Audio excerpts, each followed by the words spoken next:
መዝሙረ ዳዊት መዝሙር 1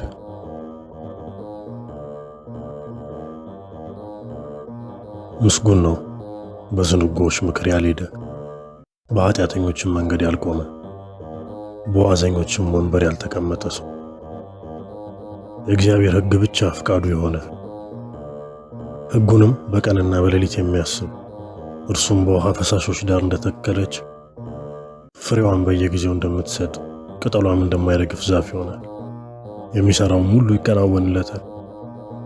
ኃጢአን እንዲህ አይደሉም፣ ነገር ግን ነፋስ ከገጸ ምድር ጠርጎ እንደሚወስደው ትቢያ ናቸው። ስለዚህ ዝንጉዎች በፍርድ ኃጢአንም በጻድቃን ምክር አይቆሙም። እግዚአብሔር የጻድቃንን መንገድ ያውቃልና የኃጢአን መንገድ ግን ትጠፋለች።